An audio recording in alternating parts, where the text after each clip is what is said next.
Today, I'm going to talk about my 2019 Chicago Marathon race plan.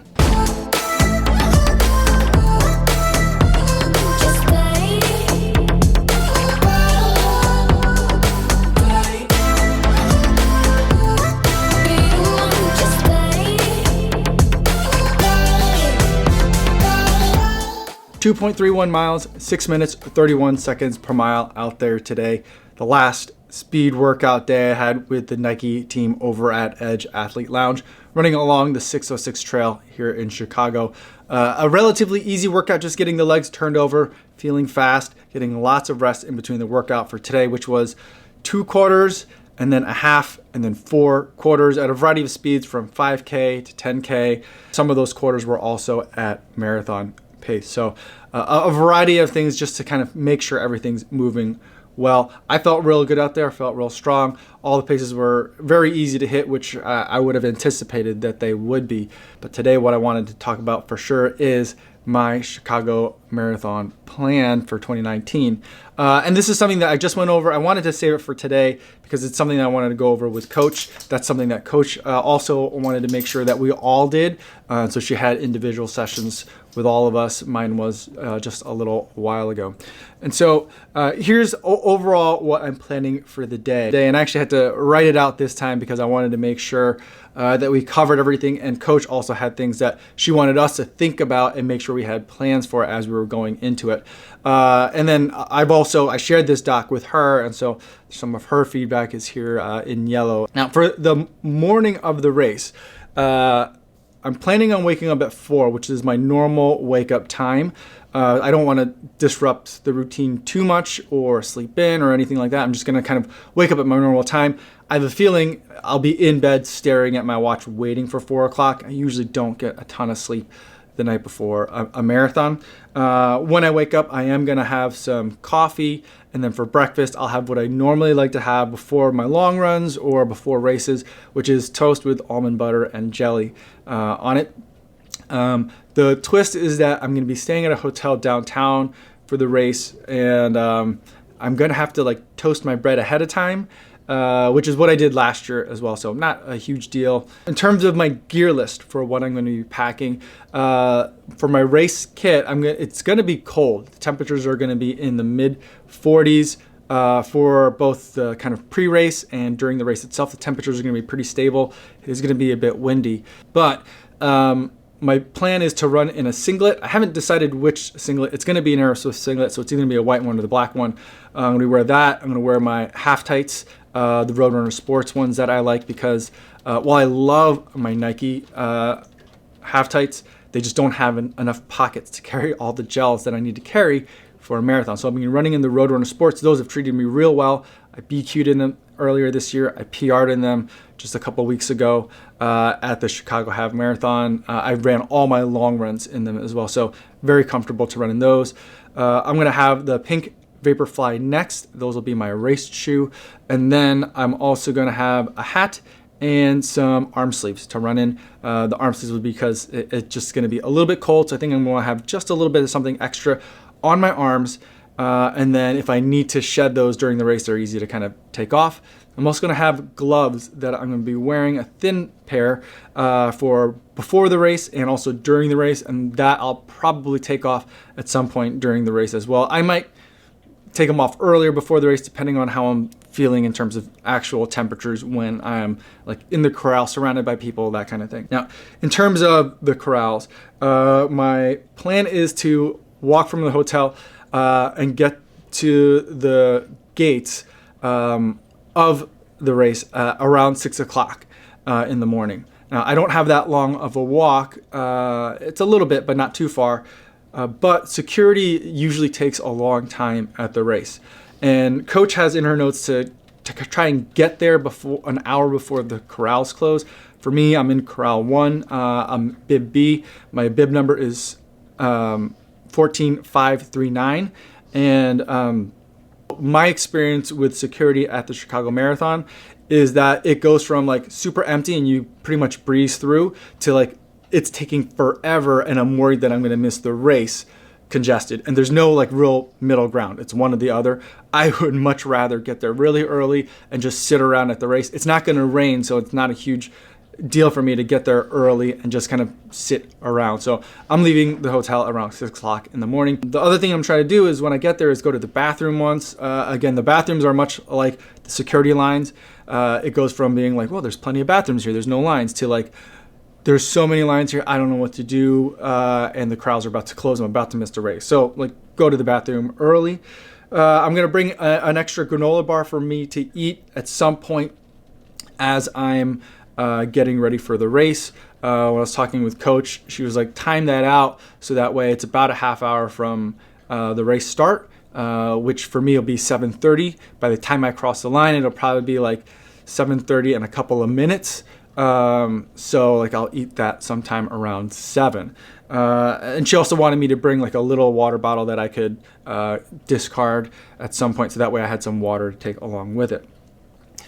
I'm also at some point going to need to go to gear check, because I am going to want to have some gear for after the race. I'm going to want to have some stuff that I don't carry with me. Again, the theme is it goes from nice and empty to super slammed, and there is no middle ground. So again, I want to go there really early. I'm going to probably play that by ear. I do want to warm up a little bit, so I don't want to have my gear check bag with me for that. So maybe 6:45, maybe even as early as 6:30 is something that I'll think about doing, depending on what I think the lines kind of look like.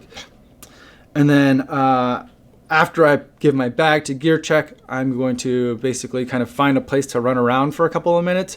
I'm not really going to do a huge warm up. The main thing is just to kind of get the stomach jostled a little bit, make sure there isn't anything else that I need to take care of bathroom wise before I need to get into the corrals. And then I'll head into the corrals probably around 7-ish, giving myself plenty of time to get not only just to the corrals, but in the corral itself, because everything kind of like, gets into a pinch point, funnels down from lots of room to walk around to everyone's trying to get to the same couple of spaces at the same time. So I want to give myself plenty of time for that. Again, it's one of those things where it goes from, oh, I have plenty of time, it looks like I breeze through real easily, till everyone's here now, it's a huge traffic jam, I think I'm going to miss the race. So I'm going to try and get there early as well. And then once I'm in the corrals, I'm going to do a lot of the stretching. I also anticipate, though, a lot of you that are running the 3-hour time goal are going to be in the corral B with me. Some of you will probably be in corral A. So I think a lot of people that I know and that I've been running with all summer are going to be there too. So that should be good, help me kind of take my mind off of things, get my mind in a happier place talking to people. So if you guys see me in the corrals, don't feel like you're going to mess me up. Say hi. I'd love to see you guys and just chat with you before the race and kind of try and keep things a little bit lighter. Where I'm going to try to line up is somewhere in between the 3-hour pace group and the 3-hour 10-minute pace group. My goal being I'd like to keep that 3-hour pace group ahead of me and then ultimately chase it down and get past it for the finish. Exactly how I'm going to do that, I talked a lot about it with my coach. We're still going to figure out what to do. I have a feeling that for me, breaking 3 hours is going to be pretty close. So my goal is to stay right around at marathon pace for over 15 miles, close to the 18-mile mark if I can. Then all the way up to 5K left, so miles like 19 to 23. Then I might pick it up, go a little bit under my goal marathon pace if I'm feeling good. And then for the last 5K, really pushing hard and getting into like the 640s for those last 5K, those last 3 miles. That's kind of like my gut of like where I'm going to be. The other way that coach wanted me to look at it is to do a 10-10-10. 10 miles, 10 miles, and 10K. For the first 10 miles, she wants me to go anywhere between marathon pace, which is 6:51, to 7 minutes per mile for the first 10. And then go at marathon pace for the next 10 miles around 6:51 or a little bit under that. And then for the last 10K, she wants me to really just hammer down, and she thinks that I can run much faster than like what I'm thinking for the finishers around 640 miles, is I can run faster than that for the end. I'm not quite as confident in my abilities, especially at those kinds of paces for that long, for 10K at the end of the race. She thinks that I can do it. I'm going to go by feel and see kind of how things go.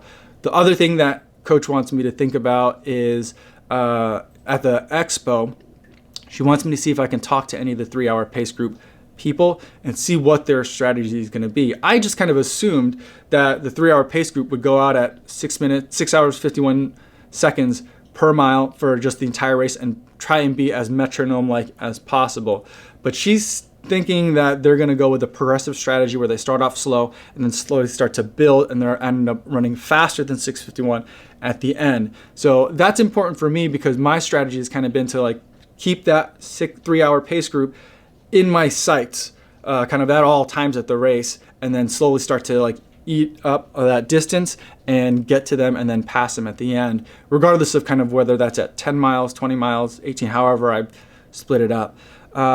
So like the other way to kind of think of it is I'm just going to stay with the 3-hour pace group and just kind of do whatever they do and then kick at the end, whether that's at 5K out or 10K out. In terms of nutrition and hydration plan, I'm going to employ the same strategy that I went in for the Chicago half. I thought that worked out really well. And the goal is to kind of overload or stay topped up on fluids and salt and sugar. And so the idea is I'm going to stop at every other aid station and take some of the Gatorade Endurance.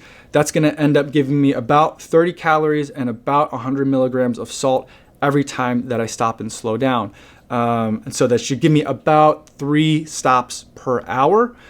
So I think that's going to be a good amount of salt to take in. My overall goal for salt is 500 milligrams of salt per hour. To top me up and get me to that 500 number, I'm going to also be bringing 5 gels this time. So here are the 5 that I'm going to be bringing with me in terms of my gels, and this is the order that I think I'm going to take them in. I may tinker around with that a little bit. The first one's going to be the Huma Chia Plus. This one I've been running with it all summer long. I really enjoyed the flavor. It's easy for me to eat, and I also like the numbers behind it. It's got 245 milligrams of salt. That's right. And it also has a little bit of caffeine in it. So that's something that I really like to have. That'll be the first one. Second one will be this Goo Roctane. I just like the taste of this. It's like eating a candy bar. Plus it also has a little bit of caffeine in it. And it has all these amino acids and other stuff that it says is supposed to be good for endurance, and especially included in their endurance formulation. I'm, again, not exactly sure if that really holds up, that claim, but I've taken it with me on long runs and I've enjoyed it, so I'm going to go with that. Then for the third gel, I'm going back to the Huma Chia Plus, again, to make sure I'm staying topped up, overloaded, if you will, even on salt, because, again, that's my main concern. Even though it's going to be cold and even though I won't be sweating a ton, something that happened to me last year at the Indianapolis Monumental Marathon, which had weather very similar to what we're going to see in Chicago, is that I skipped a lot of the aid station because I was like, I'm not sweating that much. I'm not that thirsty. I ended up paying for it really far later on, right around mile like 22 or so. So my muscles started to seize up, and that sensation that I get when I know I've messed up my hydration and salt, that's the feeling that I definitely got at that race as well. So I want to avoid that, stay topped up, choke down the fluids if I have to, but I'm going to try and stay with that plan of hitting that aid station, getting that Gatorade every other station. For my fourth gel, I'm going to go to the Unived, the salted caramel. I really like this one. It is a little bit hard to eat, but I think that it'll be fine for me on race day. I'm going to make sure I rip the top off really cleanly and then take in the rest of this gel. It has a good amount of salt in it. It's got 131 milligrams of salt, so I like that. Plus, I enjoyed having this at the half marathon, so I'm going to keep going with what worked. And then for the last gel that I'll be taking, I think around like mile 23, mile 22 or so for that last 5K push is going to be a Martin 100. I was debating whether or not to make it a calf 100 or the Martin Gel 100. I think I'm going to go with the Martin Gel 100. When I took the calf at the half marathon recently, I did like it very much. But I didn't get like the huge caffeine bump that I felt the first time I tried it when I had it on a long run. I'm not sure why that was. I don't know if it's because of race conditions and I was feeling more amped up already, so there wasn't anywhere for the caffeine to push me, or if it's because I had a different race strategy of staying topped up on fluids, and so it didn't like hit me as hard. So I think that I'm just going to stay with what I've been using all summer long, which will be the Gel 100. It's got lots of sugar in it. It also has a little bit more salt than the Calf 100, 80 milligrams versus I think 55. Not that that's huge. I mean, if I like ate a pretzel, like a little one, I think that's what that difference comes out to. But I think just having that big amount of sugar, hopefully that'll get into my system real fast, give me what I need for that last kind of push past that last 5K. So that's the nutrition plan for after the race. Hopefully I come in, have a great time, lots to celebrate. I will be packing the Unived recovery mix. I talked to Coach. She definitely wants me to make sure I get some protein into my system really quickly after the race, within half an hour. The only thing is, this is going to be in my gear check bag, and I'm going to want to try and hang out a little bit in that kind of racer's finish area, at least to the much as I can. Not like right by the finish line, because everyone's going to try to shoo you away from there, which makes sense. Everyone's coming in. You don't want to clog that area up. But I do have a lot of people that I'm going to be following that are going to be either trying to break that 3-hour mark with me, or get under 3:10 for the BQ in my age group, or 3:15, 3:20. So like I'm going to probably try and hang out there a little bit. Also, that's where the post-race or some of the post-race beers are. So I'm going to hang out there for a little while. It might be more than 30 minutes by the time I get to this, but I'll have a water bottle with this already in it, and then I can just dump some water in there, shake it up, and have that. So I think that's pretty much the race plan. But also keep in mind that, for example, last year I had a very detailed race plan set out. The gun went off, I started running, I felt completely different than how I was expecting I would. I had a much better day than I was expecting I would. And so at a certain point, I had to just throw the plan out the window and go. I feel confident enough in my training that if I need to do that, or if something happens, the wheels fall off early, and I got to find a way to salvage the day, I'll figure something out. But I'm going to keep in mind that I have a plan. I intentionally didn't write it like on a minute by minute, mile by mile, or like 5K by 5K basis, because I want to be able to stay flexible and not worry if there's a 5K section somewhere in the middle of the race that goes haywire.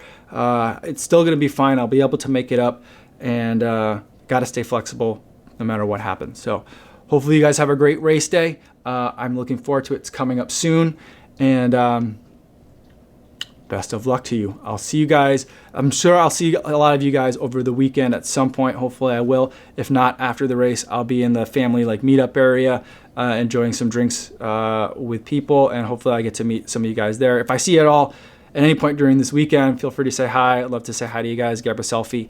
That would definitely make my day. So thanks so much, everybody, for making it all the way to the end of this video, and I will see you at some point this weekend. Yo, what's going on?